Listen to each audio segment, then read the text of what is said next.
दिलचस्प कहानी। क्या चाहती हैं औरतें? आखिर एक औरत चाहती क्या है? जवाब में एक 10,000 पन्नों की किताब दिखाई जाती है, पर सही जवाब असल में सिर्फ एक पंक्ति का है। आप भी सुने यह छोटी सी कहानी। राजा हर्षवर्धन युद्ध में हार गए। हथकड़ियों में जीते हुए पड़ोसी राजा के सम्मुख पेश किए गए।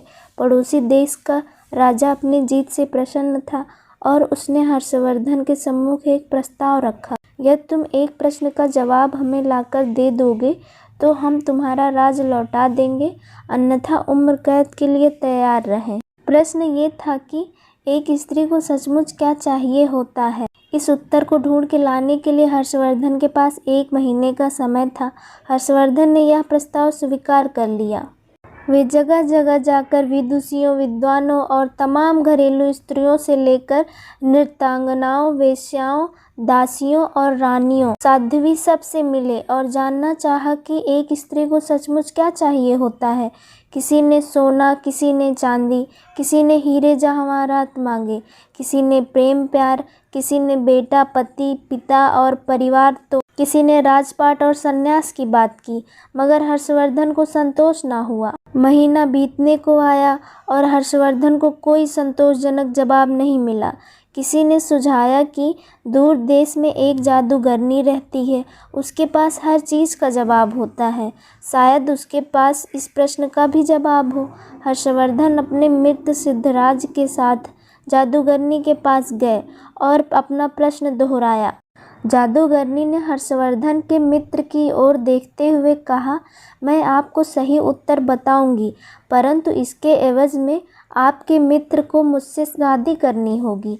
जादूगरनी बुढ़िया तो थी ही, बेहद बदसूरत थी। उसके बदबूदार पोपले मुंह से एक सड़ा दांत झलक रहा था जब उसने अपनी कुटिल मुस्कुराहट हर्षवर्धन की ओर फेंकी।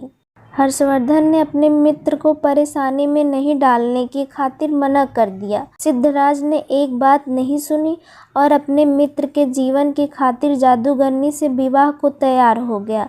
तब जादूगरनी ने उत्तर बताया, स्त्रियां स्वयं निर्णय लेने में आत्मनिर्भर बनना चाहती हैं। यह उत्तर हर्षवर्धन को कुछ जमा। पड़ोसी राज्य के राजा ने भी इसे स्वीकार कर लिया और उसने हर्षवर्धन को उसका राज्य लौटा दिया।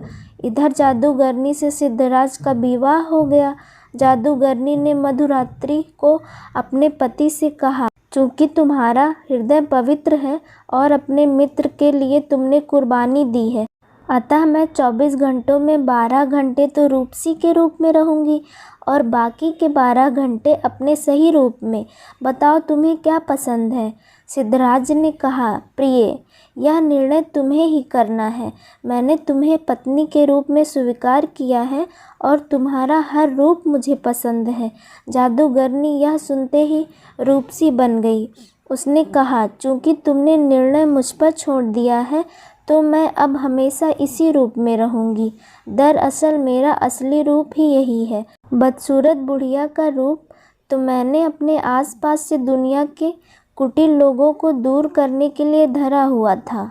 कथा का लोक संकेत यह है कि सामाजिक व्यवस्था ने औरतों को परतंत्र बना दिया है, पर मानसिक रूप से कोई भी महिला परतंत्र नहीं है।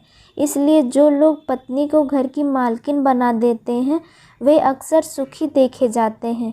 आप उसे मालकिन भले ही ना बनाएं, पर उसकी ज़िंदगी के एक हिस्से को मुक्त कर दें, उसे उस हिस्से से जुड़े निर्णय स्वयं लेने दें। तो आपको ये कहानी कैसी लगी ज़रूर बताइएगा और अच्छी लगी हो तो मेरे चैनल को सब्सक्राइब करें। Thank you.